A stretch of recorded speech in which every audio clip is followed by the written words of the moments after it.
Welcome to Share a Pint, where we tap into the craft beer scene. I'm Jerry Hulla, your host. Today I'm talking with Chris and Kerry Keene from Baile Cask Kettle. Thanks for being on the show, guys. Thanks for having us. Yep, thanks for having us. Chris, we met last November at the Baltimore Craft Beer Festival, where I enjoyed Kerry's tart cherry cider. I understand that you had another big fan of that one. Share that story with us. So, yeah, we were introduced to the state comptroller, Peter Francho, and he came over because we're going to be a veteran-owned small business. And being a current member of the Maryland Army National Guard and a veteran, he came over to kind of thank me for my service and introduce himself. And we talked for a few minutes, and he became very enamored with my brother's cider as well. And he ordered a case. Unfortunately, we weren't producing it yet. It was just there as a brewer in planning. We were providing the samples there. But it was really great to see somebody like that was already a big fan and really interested in seeing us succeed in this space. So, yeah, when you have the state comptroller who's going to be running for governor giving you a thumbs up, you know you're doing things right. And it really goes to my brother's ability as a brewer. He can really not only the cider, but make great beer as well. So it really goes to Kerry's ability. Absolutely. Thank you. Well, at that time, your plan was to open in 2020, and then the pandemic hit. So talk about where you got in the process before COVID shut things down. So we were at we had finalized our lease and we had selected our location. We're going to be coming to Urbana, Maryland. We're going to be right off of 270 there at 80 and 270. And we were everything was kind of going along well. But what happened for us was with COVID was the construction halted. So they kind of cleared out the space. They were right about to start building, and they put, about a 6-month pause on construction. But luckily, over the last month and a half, the construction's back on tap, and now we're just really kind of finalizing where we're going to be in that location. It's it's basically going to be a restaurant and hotel setup that they're going to have there. So there's going to be a hotel, a 6-story hotel that'll be there, and there's going to be other restaurants as well. But that's where we're going to put our concept of Bagels Brews, which is Baile Cask Kettle. That's BAILE, which is Gaelic for home. We're an Irish family, and we just kind of initially thought we would, use the concept of the home bagels, home brew for a restaurant. So we'll have bagels for breakfast and lunch, and then pivot in the evenings and serve craft beer in like an Irish pub atmosphere with live music and really kind of tie it all in together. So you'll be able to come in the morning and grab a bagel before you run out to sit on 270 traffic, but then come back home at night and enjoy some craft beer brewed by my brother, who's one of the better brewers in Frederick County, at least home brewers in Frederick County. That's great. So I understand that you caught a little bit of a break with the COVID situation, and as it deterred the construction. Did you get a little bonus out of that? We did, in the fact that one of the people that was also interested in the location pulled out, and we were going to have a corner location with a small adjoining patio, and the other individual had a larger patio, and so the builder offered us the larger footprint. So the actual footprint of the restaurant is going to be pretty similar, but we'll have a larger patio, which has always been a big part of what we wanted to have at our restaurant, was the ability to kind of open it up to the patio space, and then also have live music. So anytime you have the opportunity to have more people outside, especially post-COVID, I think is going to be what people are going to be kind of expecting. Our concept always was the food was always going to be grab and go, whether you came in for breakfast or lunch, or if you come in the evening, you kind of order your food and then, we'll call it out and you come pick it up. So we've taken that aspect out of it as well. So that was already planned pre-COVID. And so now with, post-COVID, we don't need to necessarily pivot as much as we might in another space. But yeah, so we're very excited about it. I think, it's really, we grew up in the restaurant industry. Both of our parents worked in the restaurant industry. Our mom ran an Irish pub for years, and we appreciate the culture. We appreciate live music, and a whole slew of our family are musicians, including my brother. And so that's going to be a big part of it. So having that extra patio is really going to help us as whatever we look like as a society post COVID. I think anything where people can go more open air, I think they're going to be much more interested in doing. So we're excited to kind of seize that opportunity. Absolutely. And then I understand that there's been a little bit of a pivot in that business plan because of the delay in construction, and now that involves a hop farm and a farm brewery. So share with the audience how that developed. Well, in all honesty, I have a friend in Baltimore County that a few years ago lived in Baltimore City and had the opportunity. They purchased a Christmas tree farm in Baltimore County. So I kind of had seen his experience in that. And when I was actually activated by the Maryland Army National Guard from about the 15th of March until the end of August, I spent on orders supporting the state response for COVID. But during that, my wife and I kind of had a conversation, and we decided that we were going to kind of look for a farm that eventually we looked to grow hops on. That would be the main reason we were going to look to get a farm. And as we started looking at our search, Boonesboro in Washington County, we were able to find a farm that already had a hop yard.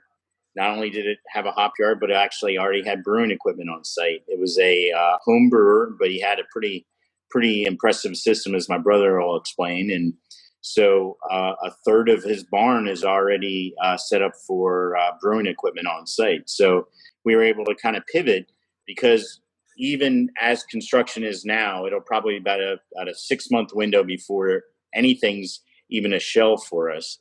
And then beyond that, it'll take us 6 months to build out that shell. So we're still a year out from opening Baile Cask Kettle in Urbana.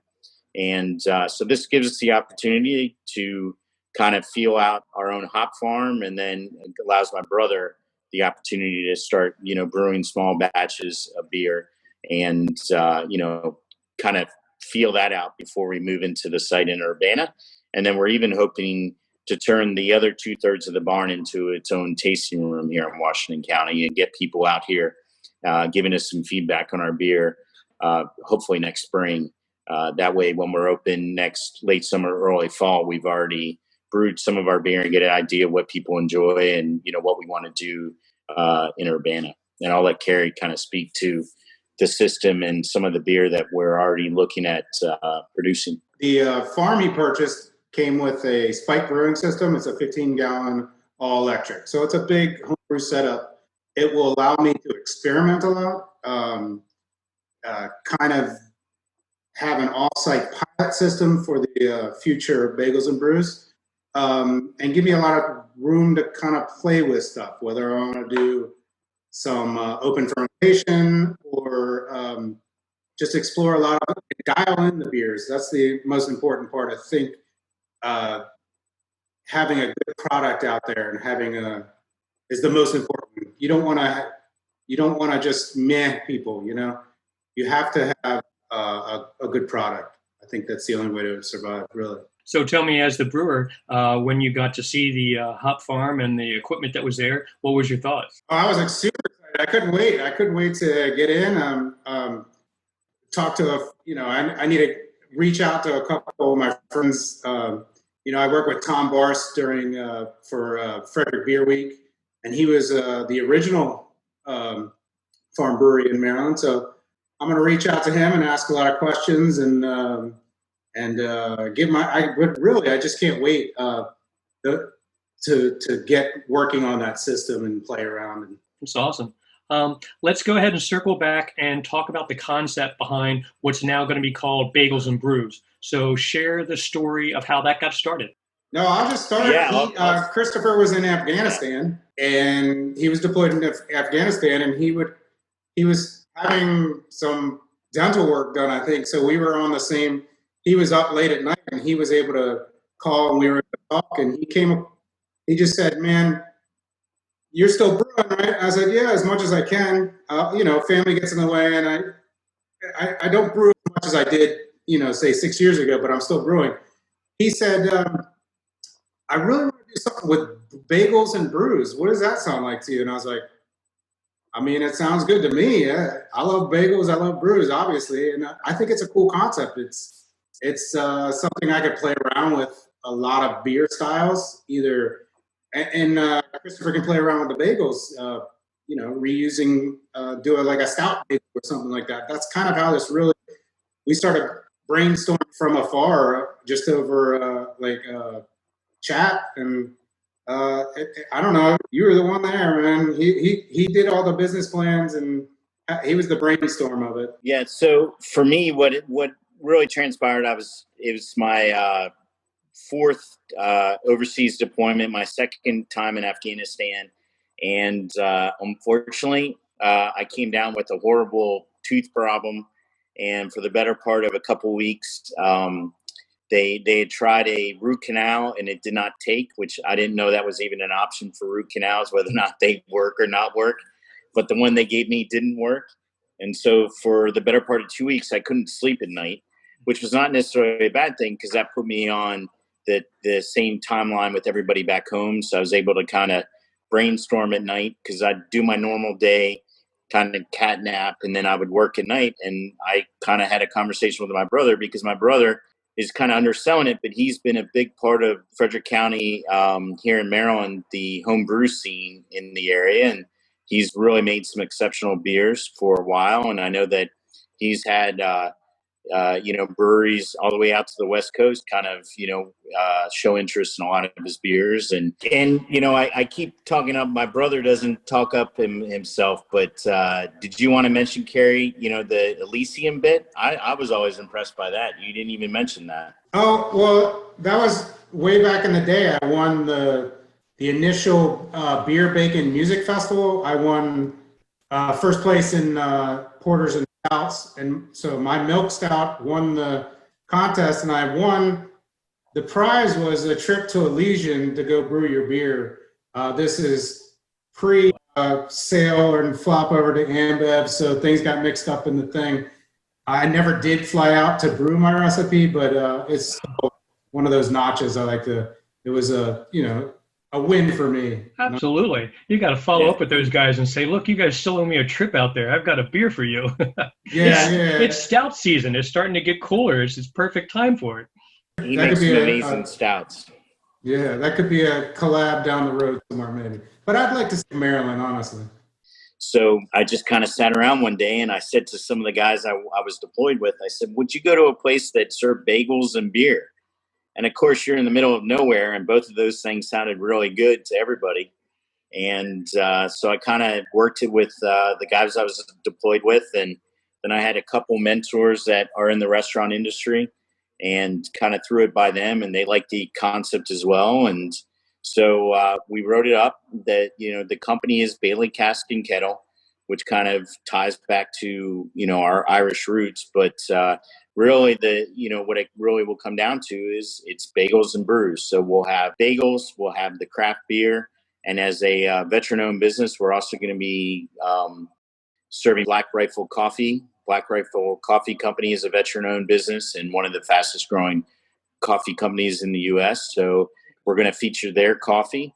And, it's a small business, veterans-owned. I have a couple friends of mine that I've served with that are also going to be involved.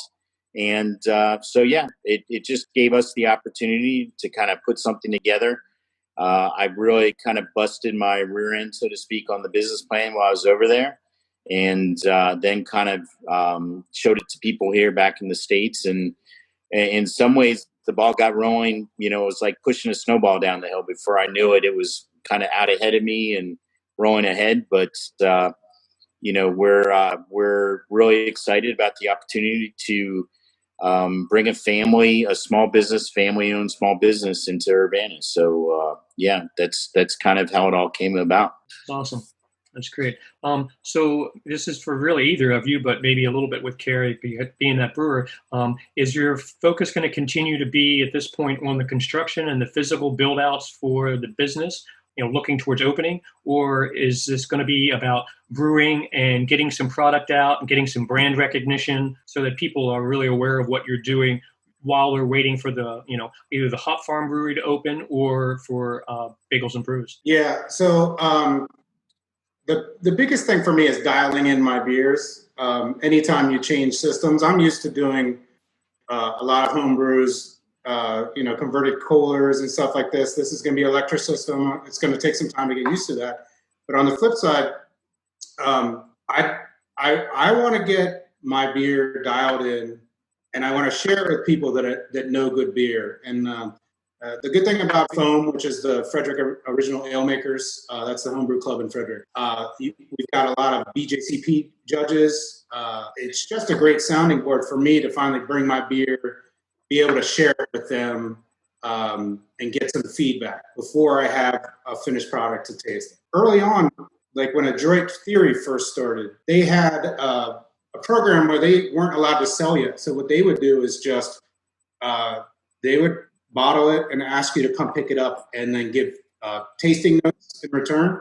So I actually still have a probably an old bottle in the fridge that I never got to downstairs. I should break it out, but I want to do something similar to that where before we get our product out and I can give it away as a homebrew. You can give away homebrew. You just can't sell it. So I'd like to get feedback that way, even if it's just people that aren't that beer connoisseur, just maybe my neighbor, giving him a beer and see. I just want to get feedback from general people. But I always liked that model, and I didn't see a lot of other people do that since. But it's something I've considered and want to look towards doing. Absolutely, that's pretty cool. Mark's been on the show before at Adroit, and I love the stuff that he does. So that's really cool to hear. That's how that got started, because there's still a very small place compared to how big their name is and being out there. I think people would be surprised if they actually went by, the tasting room and things like that. So that's pretty cool to hear how they really got started. And I think it's a great idea for you to use that concept and help get the word out, especially being up there in Frederick County with their, basically the highest per capita number of breweries in the state of Maryland is right there in your backyard. So you've got plenty of people to collab with or gypsy brew with or use the sounding boards. Well, that's the other thing. I'd like to knock on doors and talk to some of the brewers I know. Most of the time I'm patrons, but I know some brewers pretty well. And, we'll try to work out a collaboration beer even before we open. If I share my beer enough and they know that I'm doing good stuff, it wouldn't be hard to work out something like that. That's and not to interrupt my brother, but probably one of the most impressive things for me when we went to the Baltimore Beer Festival was when we set up our tent, and we are a brewery in planning. So, it was our own tent, and we had a big banner that said Baile Cask Kettle, but it's pretty much just my wife and my brother and some friends. And we set it up, and on one side we had, and Kerry will tell you who we were flanked by, but everybody's coming down to shake Kerry's hand and taste his beer because they kind of set everybody up by region. Okay. So we were surrounded by Frederick County brewers, and everyone knows my brother. So we were right next to Old Mother, which helped because I was nervous and those guys there are great. So that's cool. Yeah. And my brother notices the small things. Like, we were one of the few people that were actually cleaning out when people were coming over with their tasting glasses. We were cleaning out their tasting glasses and then putting our own beer in, and it was the little touches like that I think a lot of the true beer people that were at the festival kind of appreciated for somebody that, that even though we were a brewery in planning, and we were, before we knew it, we'd only been there 30 minutes. And one of the guys that was there working with us was asking who put our beer in Untapped, and our beer was somebody had already put it in Untapped and taken some pictures, and my brothers had come up with some very creative names. It was impressive to, even though we were a brewery in planning, I felt we were kind of punching above our weight, at least, for that first time. And, now we get the opportunity to play a little catch up. But I think that, Frederick County is a great place to be doing it. And I got the great person to kind of be, leading the charge on that. From the question you asked about building it out and all that, that's more on my end. I'm trying to stay as much locally as I can. Have archived design, worked out the actual design of the restaurant. And then I'm working with Savoy and Brown, which are out of Jessup area, that they're actually going to be designing the kitchen / brewery. And an interesting story about them is I kind of, I didn't know Rob Brown. Was like, well, what was your experience, building breweries? And he's like, oh, I just built this little thing in Baltimore. It's called the Guinness Brewery. And I was like, okay, you're good to go. So so they built out the new Guinness Brewery there in Baltimore. So that's what I've been very lucky to have people in the industry as mentors that kind of steer me in the right direction. And I'm also working with Paul DeFrancesca. Paul used to own a restaurant downtown, and he's kind of been mentoring me in the process as well. He's a former Navy veteran and has really been working with us as kind of our property broker. So, yeah, I mean, we've been very lucky that not only is it family, but we're really tying in the community as much as we can as well. That's awesome. Share with people how they can follow you online and get in touch with you. Right now, you can go on Facebook. It's Baile Cask Kettle, and you'll see it. You'll see some of our early design work that we've done. And within the next 4 to 6 weeks, we'll have our websites up, and that'll be Bagels Brews and Baile Cask Kettle will be both of our websites associated with the restaurant. Okay. And I'll be, as soon as I start brewing is when I'll start the Instagram. You'll be able to find us Baile, BAILE _Bagels_Brews. I want to do a lot of progress. Like, here's my, first of all, I introduce the small brewing system, and then each beer and everything along the way. And of course, being at a farm, I can't wait to introduce some of the animals that Chris is going to bring there. So it'll be fun. I'm looking forward to it. Okay. Well, I think the Instagram route, that's a good way to go. We were just last episode talking with Kendrick Doolin, and Kendrick runs the Maryland Craft Beer website. And we were talking about Pint Aside. That's going to be opening very shortly in Hampstead. And that was one of the things he mentioned, is that once a week through their Instagram, they kind of do an update. And so they just show you, half a dozen pictures or so, and it might be, ceilings or equipment or wiring or whatever it is. But it was really cool for people to be able to follow and say, hey, this is installed out. This is still building. It's still happening. And they felt a little more involved. And he was saying, as a future consumer, he thought that was great. So I think it's a great idea, Kerry, and I think people will be excited to see all the little neat things from the farm brewery and the brewing that you're doing. And I think it's a great way to build excitement when, given what Jim was saying from BAM not long ago, we're probably not going to see the Baltimore Craft Beer Festival, this fall, and we already lost the Maryland Craft Beer Festival in the spring. So without an event for you guys to get out and do what you did last year, I think you guys being creative with how you can get people excited about your beers is great. Yeah. I think that's going to be a great point for Kerry. And you bring up BAM, and I think we have to kind of do a shout out there as well, because the Brewers Association of Maryland is second to none. I mean, they've really helped us all along the way. Great relationships, great people. They go out of their way to kind of introduce you to the right people people that have already kind of gone down your road. And, they've really helped us at every piece. And it's funny, when I very first started with the business plan, Kerry sent me immediately to their website and said, hey, this is where we need to start, and kind of went from there. Well, we've learned about Bagels and Brews, the Hop Farm and the Farm Brewery. Let's get to know the two of you a little bit better. All right. I'll let my brother start, and I'll wrap it up. I'm the beer guy. I will be experimenting with all styles and dialing in the beers and doing some market research. Nice. So that I defer to Christopher on just about everything else. I'm going to be the beer guy, and that's what I'm looking forward to doing. For me, this is, I go back to what I was saying earlier about a pivot. I've been in the military almost 30 years. I spent 20 years in the federal government. Opening a restaurant is not something I could have done, at 40, and it's not something I would do at 60. I happen to be 50 this year, and I think it's the perfect opportunity to make that pivot. And, we kind of grew up in the community, though. Our parents ran restaurants. My dad was in a catering company for the airlines for a bunch of years. Like I said, our mom managed an Irish pub. So we kind of grew up around it. And then I kind of got away from it, so to speak. But, when I was in college, I managed a place called the Biltmore Grill down in Charlottesville, Virginia.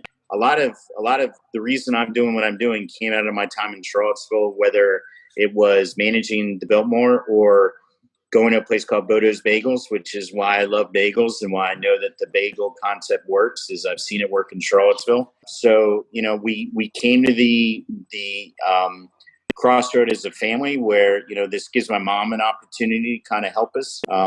It's funny, even my wife grew up in New Jersey, but her family ran a New Jersey diner. So, my wife's had more than enough experience behind the counter doing that type of work.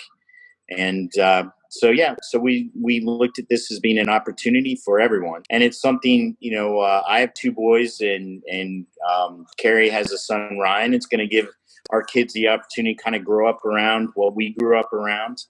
It's going to expose them not only to hard work, but to live music and interesting people and all the things that come with running a restaurant like that and bar. So, and it's part of the community. I mean, we're all tied in. Kerry and I grew up in Montgomery County, but we've been in Frederick County the better part of the last 20 years. Kerry even longer than 20 probably.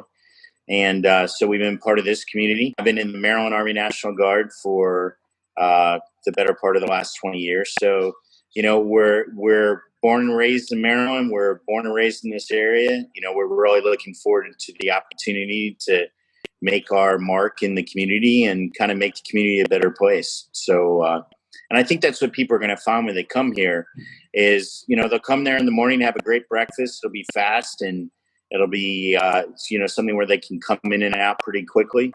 But it's going to be fast, fresh food. And then they're going to be able to come back at night and kind of relax and get kind of Irish pub type food in the evening. And, it's really going to be a place that I think families are going to be welcome. It's something that, we're very, very excited about.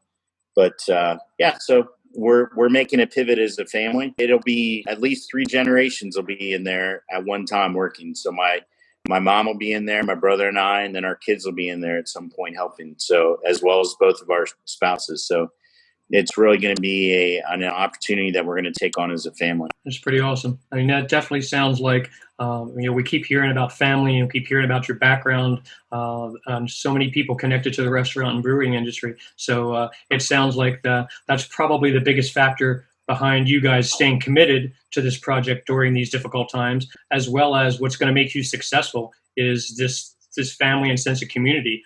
Is there anything else that maybe we haven't touched on that you think is going to contribute to that? Or no, but I think if you spot on if you talk about the community is the one thing I do know is that working and being around brewers, the Frederick community of brewers is really, really cool. I don't think it's one of those businesses like I used to do lighting and sound for television. That was a very much a cutthroat business. Mm-hmm. I feel like the brewing business, people lend each other hands. It's not so competitive. I think everyone always welcomes newcomers. The brewing community in Frederick is one I look very much forward to working with. They're, from what I've met so far, all a lot of good guys. In fact, I just golfed in a tournament on this past Tuesday. It was Battle of the Brewers. And what a great bunch of guys. Every tent we stopped at, they were just awesome people. Really, can't wait to work with them. That's great. And that is really the craft beer community in a nutshell. People don't seem to understand how you can, not be competitive, but be cooperative. It's hard for me to explain to people. You have to experience it like Kerry, and you as well, Chris. It's great. I mean, it's great that that's how people are, and I think that's what makes this community so strong. Yeah. Yeah. And one other point on the community piece that Mhm. just made me kind of think about it was, I'm very lucky in the fact that almost every day, especially if I'm in uniform, all I have is people in this part of the world thanking me for my service. And I really enjoyed taking the opportunity to thank them for supporting me. But what we're going to do with this restaurant as well is, whether you're a first responder, whether you're a nurse, whether you're a teacher, whether you're a military member, we all consider that service. And so we are going to recognize people's service. So where you go into Mission Barbecue and they kind of recognize a lot of the military and the first responder community, we're going to kind of open the aperture. And we planned this before COVID, but I always thought of nurses as being kind of on the front line, as well as school teachers. My brother's an educator in Montgomery County, so we're kind of opening the aperture, and we're going to be thanking people for their service. So, there's going to be a lot of military stuff on the walls, a lot of first responder stuff on the walls, but we're also going to ask teachers to bring in stuff, nurses bring in stuff, and kind of recognize people that traditionally we haven't necessarily recognized their service, but go out there every day and serve the public. That's so great. Being a veteran-owned business is one aspect, but we can kind of open the aperture beyond that, and that's our plan. So I think really my 5 to 10 years from now, my biggest hope is that, people really are proud of us as being part of the community there in Urbana and Frederick County. That's great. Well, remind people again where they can find you online for right now. We're on Facebook, Baile Cask Kettle, and then within the next 4 to 6 weeks, you'll see us online both at Bagels Brews. .com and BaileCaskKettle.com. Instagram, that's Kerry's realm. You'll be able to find us on Instagram. It's Baile, BAILE _Bagels _Brews. Sounds good. Well, we'll make sure we get that up on our show notes and available on our website for everyone. Well, Chris, Kerry, I want to thank you both for your time today. I wish you and everyone involved in turning your dream into a reality the best of luck. Thank you. All right. Well, we appreciate it very much. I look forward to a time in the near future when Bailey Farm Brewery opens and we can all share a pint together in person. Can't wait to have you out, man. You'll be one of our first guests for sure. Sounds great. Share a Pint is released bi-weekly on Friday mornings and can be found at shareapintpodcast.com. Follow us on Twitter at share_pint. Show notes for this episode are available at shareapintpodcast.com. Music for the show, Groundwork, provided by Kevin MacLeod and can be found online at incompetech.com. Share a Pint is made possible by help from the Community Media Center of Carroll County. Associated with the craft beer industry and have an interesting story you'd like to share on a future episode? Let us know. We'd love to hear from you. You can reach us at shareapintpodcast.com or email us at jerry@shareapintpodcast.com. Until the next time we share a pint, I'm Jerry Hulla. Prost.